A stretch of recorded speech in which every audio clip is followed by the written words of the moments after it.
Alright, I've been looking at a lot of possibilities for motors, and then this showed up on the Facebook page for my island. This is a Zen, zero emission, no noise. It's a Canadian made car. Actually, correction, it's a European made chassis and vehicle and a Canadian made power system. It runs 72 volts. It's got a 30 horsepower motor. It's slow as bananas, but it might be a great donor for my boat project. But the only problem is, because it's 72 volt and my battery pack's 48, I have to really look into what kind of motor, what kind of speed controller, and if it could be modified to run 48.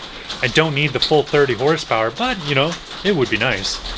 I remember hearing about them on CBC. I saw the Rick Mercer report on it. Well, it's definitely at that project quality at this point, eh? Oh yeah, well it's been sitting a while, right? I mean, there's stuff in it, but it's not like it has a tiny bit of mold on the steering wheel, but that's it. Yeah, the gas shocks, I guess, are shocks aren't holding up anymore. Well, this is ripe for the project then, I guess. We got two batteries in the front here. That looks like my speed controller there with all the modules. But we've also got some finned electronics here. That might be the charger. Some more finned electronics back there. And then you got a little tiny 12 volt. It looks like it just runs car stuff. My dad did have about, then we bought that volt from the States.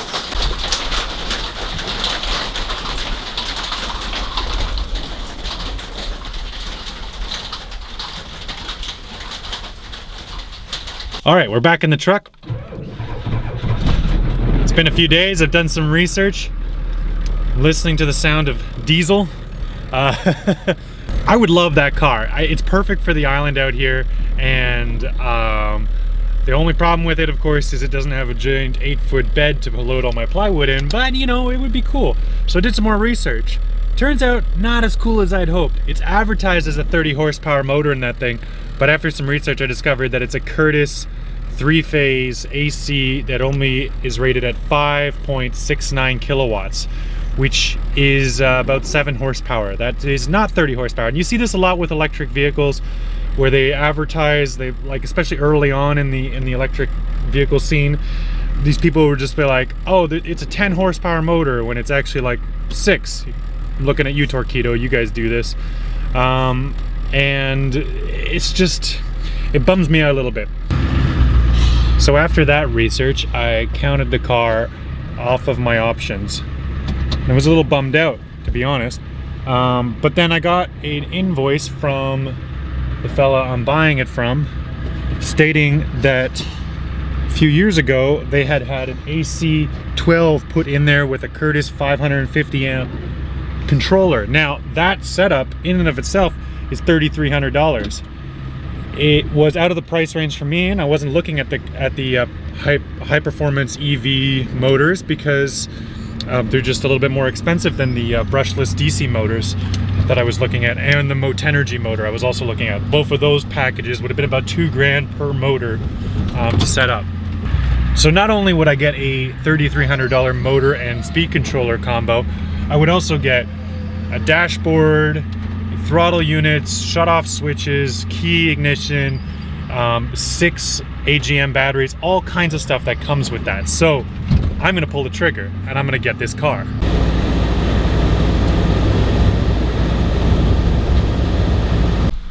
All right, I'm back out here at the car. No lights in here. There are a lot of water leaks. It's not a great storage place. So we're going to work to get this thing out of here as quickly as possible. I tried to boost up the batteries to see if I could drive it out, but one of the batteries is completely dead and I don't think I'll be able to resurrect it. Another battery is severely damaged. Not sure if I'll be able to resurrect it. The other 4 seem to still have some life in them. So that's just a bonus as far as I'm concerned, because at $1,200 I am getting the motor and controller for half of the regular price. And anything else I get on top of that's a bonus. So bonus batteries, bonus servo motors, bonus chargers, bonus DC converters, bonus throttles and switches and cables, and just all these other things that are going to nickel and dime my project to death. Hopefully a good chunk of it will be able to be used on this project, and if not, then I know plenty of other folks on the island who could use it. So we're going to part this whole thing out. First things first, let's get the batteries out of here. So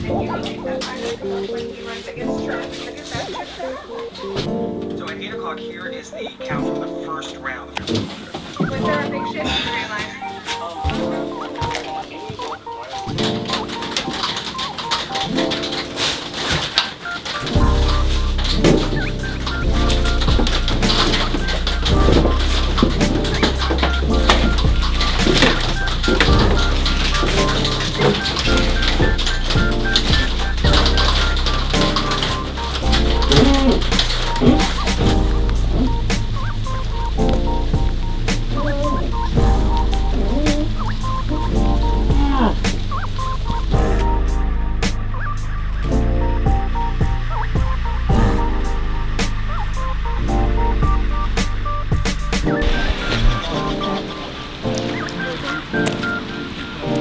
Without batteries, it's the only thing that weighs anything in this thing.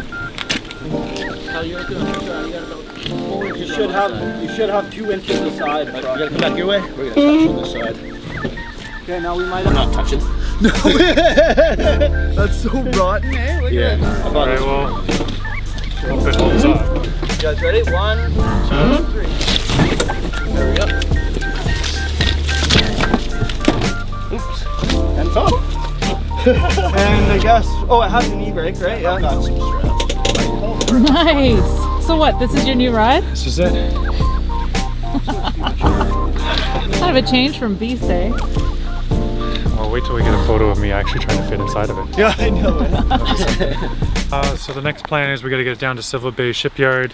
Luckily the shipyard's closed this week, which means I'm going to take it over and hopefully in like 4 days completely dismantle this, take all the pieces I don't want, put them in the back of that truck, take them to a recycling depot, because it's actually mostly recyclable. It's all plastic and aluminum and glass. I'm glad you feel so optimistic. No problem. 4 days. Is that how you tell you that dog? Black Betty, the motorcycle I had before. I don't know, did you ever see that? No. Sidecar motorbike? Oh yeah, of course. It weighed as much as this. You're kidding. It weighs the same amount. Yeah, it was, this is 1,200 pounds, fully loaded, that was 1,200 pounds. Oh my God. Yeah, once the batteries are out, this is only 800 pounds. If it takes you the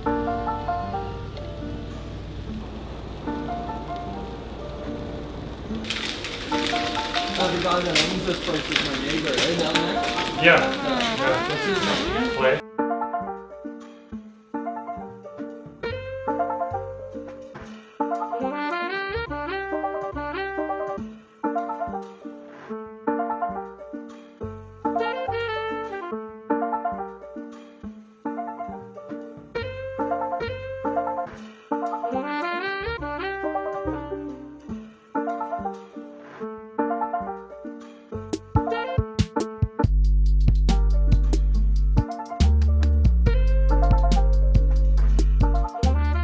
The salvage has been going really well. I'm going to walk you through a few of the items that we got out already that are big news for us. First off is the motor. This heavy little nugget is an AC12 and it's a 12 kilowatt consistent use motor. Really nice. However, one issue I'm having with it so far is the mounting plate. So this mounting plate, as you can see, is totally wide open and it's designed to bolt onto a transmission of a car. I'm not putting it onto a car, so I need to order myself a flange 7/8 shaft mounting plate, which is actually pretty easy to get because this motor is still in production and still quite popular. All right, next up on the list is this big, heavy bugger. This is Curtis's 550 amp AC motor controller. This thing is the bomb. It's the Cadillac of motor controllers. It's got regen, it's got huge amounts of surge power, very smooth, very efficient, much more efficient than the other units I was looking at. So definitely not what I would have bought because this thing is pricey. So very, very happy to have it. Right now it's set up for 72 volt, but the whole thing is all completely reprogrammable, and there's lots of like heads up display stuff I can have. So lots of cool stuff wrapped up into that. So for balancing the books, I've paid $1,200 for this car, and those two parts alone are $3,300 brand new. Now I do want to stress I wasn't going to buy these two parts because they are more expensive, and I think that there's affordable versions that will do similar, just as good in the application I'm looking at, but it's nice to have the cat's meow. Let's talk about all the little perks, all the little bonuses I got. First of all, I got some batteries. So we got two that are in great shape, two that are in good shape, two that are dead over here. And we got this little tiny 12-volt one here. I don't know what I'm gonna do with that, but it's like a motorcycle sized battery, so maybe I'm gonna end up using it in a motorbike. So we have a 30 amp 12-volt power supply right there. That's nice. We got a high amperage solenoid, a high amperage relay. I've got this is actually really cool for the boat, 12-volt fan, 48-volt heating coil. So I am planning on using a heat pump, but I can actually put this system in line with the heat pump to bring the heat that extra step higher. So I can have the heat pump bring it up, you know, 15 degrees, 20 degrees warmer. And then if I really want to make it very hot, I can use this unit to bring that temperature even higher by pumping the hot air through a 48-volt coil that's built into that thing. So that's cool. So it's already set up to run on the voltages on my boat, and I can use as a dump load for my wind turbines or anything else like that. So that's a really handy little thing. I've also got this little engagement switch for high amperage. That's a 200 amp switch, so that'll be useful. And we've got this quick charger. So this is an AC to DC charge controller. It's currently set up for 72 volts, but supposedly these can be reprogrammed to run at 48 volts. So if that's the case, this might be one of the biggest charging units for my boat, and that is a huge asset. That's another like $300 parts minimum, so that's awesome. And I haven't even made it back into the inside of the car yet. There's so much still to go here. So you guys can tell me in the comments what you think I should salvage out of this thing before I let it go. We've got an entire aluminum subframe. We've got steering box that I might be able to use for the tiller, the autopilot eventually. We've got servo motors, the power windows, and the windshield washing wipers. This motor up here, apparently, this top here actually retracts, and this is also on a motor. So lots of cool things in here. I'm gonna salvage the throttle pedal for sure. I'm gonna salvage the dash. It's got a CD head unit, which I'll probably put into the pickup truck. And there's some other electronic bits and bops there that I need for the power system. But yeah, lots of stuff we got out of this bad boy. So we gotta work on this thing really fast. My time limit is gonna be short, because as you can see, reading up a good chunk of the workshop in here, and once my boss gets back, he's not gonna be happy if this thing is still in here. So I got some cleaning up to do.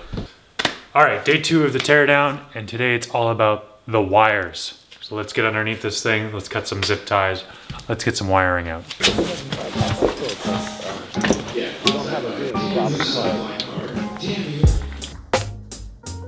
You know, what you feel like doing. You know, what you feel like doing. It's over. It's over. You know, what you feel like doing. Every chance I get, but we've been working so much, it's hard to get out. You know, what you feel like doing. You know, what you feel like doing. Cannonball Adderley heard you in Indianapolis and went back and told the Riverside people. No. You know, what you feel like doing. No. You know, what you feel like doing. Hard to get out. It's over. All right, well, as you can hear behind me, my boss is back, which means it's time for me to clean up the shop and get out of here. But this is the haul. This is everything we got out of here. We got a 12 kilowatt AC induction motor, a little gearbox for it, motor mounts, 2 dead batteries, 4 good ones, a really nice 550 amp charge control or speed controller, a little 12 volt 18 amp hour battery, a 48 volt heater, which is nice, a power converter, a throttle, and about 100 feet of 4 gauge wire. Not to mention this crazy sunroof, which is motorized. So if you got any ideas for this sunroof, you guys let me know in the comments. That'd be really useful. I'm gonna go load that car up onto the truck, and we'll take her over to the wreckers later this week. But right now, gotta clean this place up and get out of here. Thanks so much for watching. We'll see you next week. You know, what you feel like doing.